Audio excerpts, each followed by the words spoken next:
GB from B.N.O.C. Congratulations on all your awards and consistency. Everything you've been doing, man. You're a Nashville legend in my eyes. What part of Nashville did you grow up in? Originally was born out east. I moved to Baltimore when I was 3. Yeah. So I was basically raised up in Baltimore my whole life. To me, the first impactful thing I heard was NWA. I was like, wow, they talk about the hood. It's go somewhere and expect somebody to give you something to hustle with. Yeah. You know, you had to show up with something to get something. Right. And after we showed that, okay, we could pay for studio time or we could take time to build our own studio. Yeah. We could pay for tracks or we could take time to learn how to run these keyboards and boards ourselves. Right. So that was really just the hunger and wanting to do it, period. Wanting to know every aspect of it rather than just be a rapper. Like everybody in the group does other things. Like we got graphic artists, we got producers, we got writers. You know, it was a whole lot of us who contributed to our success. I've never just said it was just me and the people that people see most of the time. Yeah. And Nashville is known for that, known for hustlers and basically making it happen for themselves. And then, you know, if somebody reach out to them, they reach out to them. But yeah, that's kind of a known thing around Nashville. You know, everybody go out and get it for themselves, go-getters. Well, the city was never set up for urban music to make it. You know, there's still country music around here. Yep. And so many people visit the city and they get here and the first thing they do is hit Broadway and they go around, they see all the bars and the loud music playing, and they go home without ever taking a step out of downtown. Yeah. And it truly gives them the wrong impression of the city. I'm not saying everywhere outside of downtown is the ghetto, but if you really want to see our city is not downtown. Why do you think it's like that? Why do you think you got all the big major record labels in Nashville, but they're not going or giving hip hop that chance that they do country music and that type of genres? Well, Nashville has a small demographic for urban music. Contrary to people's belief, Nashville is not that big. Like you can start in downtown Nashville and strike out 20 to 30 minutes in a direction and you're not even in Nashville anymore. You know, so we don't have that big Houston, big Dallas market, you know, even Atlanta, just to say, you know what I'm saying? So to do urban music is a risk in Nashville. Like they see the fights, they see the stuff that comes with urban life. Yeah. It puts a fear in them to say, well, let me put some money behind it to deal with them. That's why there's so many independent labels here. Yeah. Because we've grown to realize that I don't really need you. Yeah. And that's stuck with a lot of artists from around here. Yeah. I mean, to do music now, it's fun now. I guess that's the best way to put it because people don't know about the rental cars and sleeping in cars. And if I wanted to do a track with you and you lived in Atlanta, I actually had to go to Atlanta and record with you. Like you lived in Indianapolis, we actually had to get rental cars and go up there and we link and do music like that. Yeah. Now you can send somebody a zip drive, an email. Y'all can do albums without even seeing each other. Yeah, you know what I'm saying? I've heard you say on other interviews that when you were shooting the affiliated album cover shoot, you went to Houston for that, right? Yeah, we went to Pen and Pixel. Yeah. Yeah, and that was like at the time the upper echelon of doing it. Like we were down there at the same time, No Limit and Cash Money, and a lot of those major labels were down there. We was in the same places getting the same graphic work done. Like, yeah. I can remember going in the B-roll room and they were like, yeah, this is the new upcoming Master P and this right here is the new UGK, you know what I'm saying? Yeah. Like it was cool to just be a part of it, you know what I'm saying? And don't you find it funny though that a lot of big artists came through here to do music with guys in Nashville, like Hot Boys and all of them. Yeah. As they was rising, you know, they came here and did collaborations with a lot of artists in the city. Shout out to Turk, man, from the Hot Boys. Like Turk said something in a podcast interview not too long ago, and it touched me. Cause he was like, man, I remember coming down here as a youngin' and seeing Buck and all them, but it was like Buck homeboys, his OG, like Lil Jimmy and all them. He was like, man, them the first boys I talking about putting boogers in Rolexes. Like, you know what I'm saying? He the first person I ever heard call a booger, you know, a diamond a booger. Yeah. And I was like, that was Nashville back then. Like, we had so much going on, such a good push that I think the city stifled us. Like, they saw what was about to happen. And like from that early 90s when urban rap and all that was getting their foothold in the music business, Nashville did everything they could to slow us down, bro. They shut down all our clubs. Had a park got shut down where everybody used to meet every Sunday, you know what I'm saying? They did much as they could to slow it down, but the only issue with that is good music will never sit somewhere. So they hated the independent grind back then. They really hated going against the grind. Definitely. Yeah. Because nobody likes to see somebody win without them. Yeah. And I truly, that's how they felt. Like, if you wanted to do it, you got to come through us.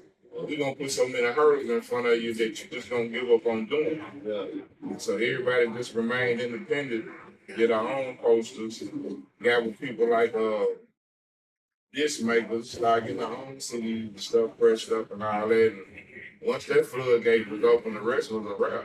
And from the outside looking in, I always wonder why come so many good artists never got that extra push or never got a door, you know, a fair chance like the other artists outside of the state. Well, one of the biggest issues with Nashville that still stands to this day is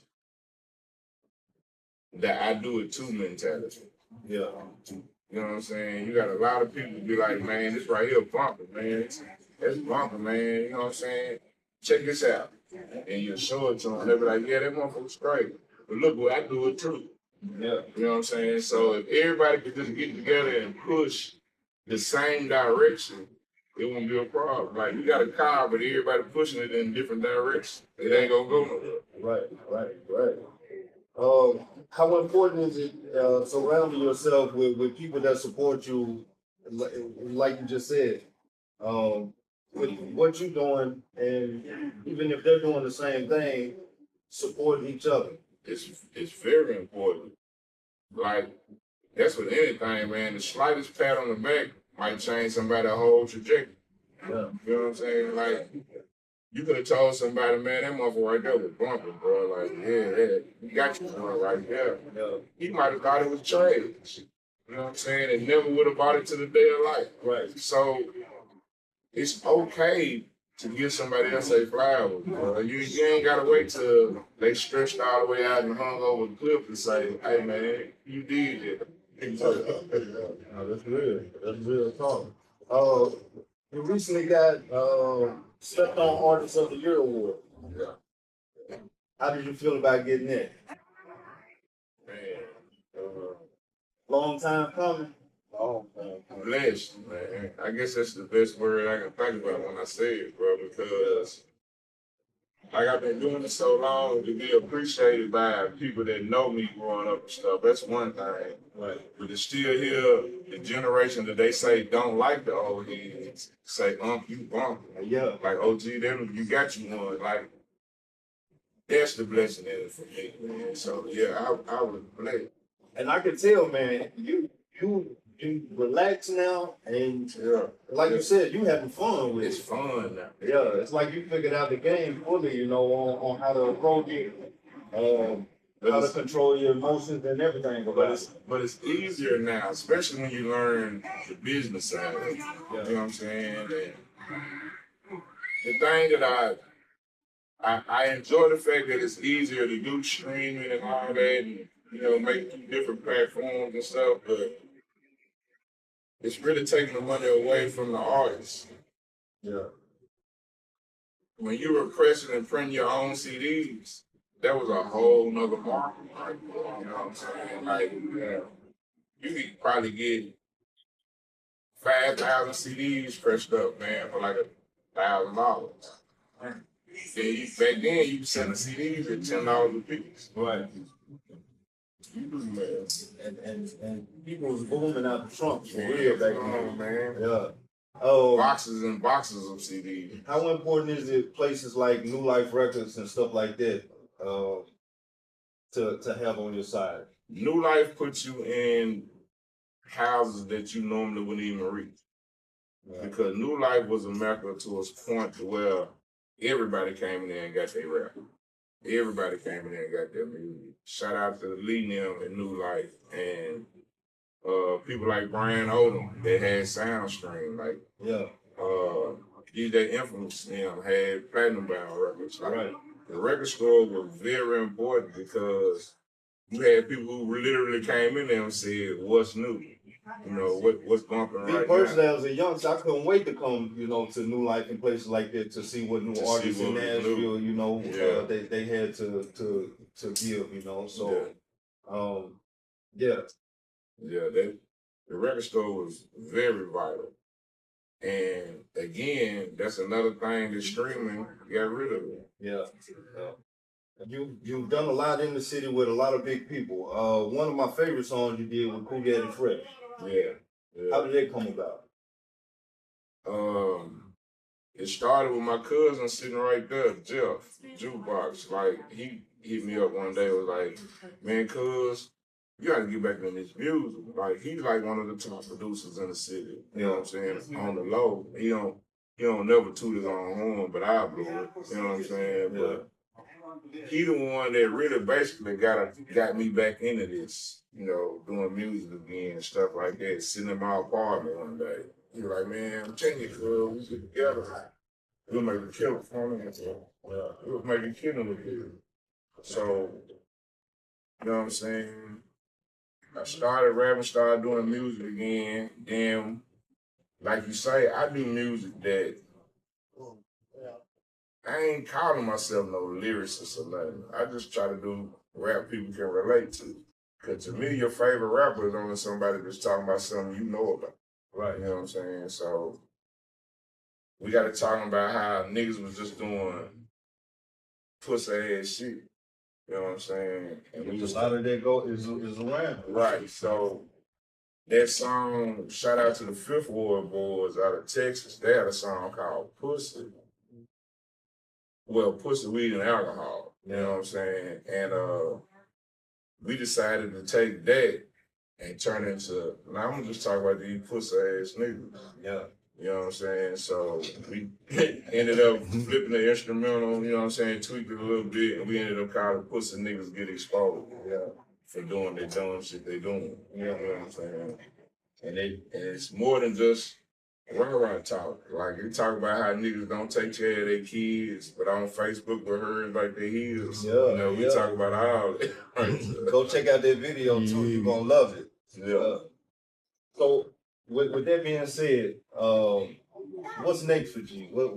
Because not only is he sharp on the mic, he's sharp with these barber skills too. Yeah. See, he got his, we get chopped, barbershop.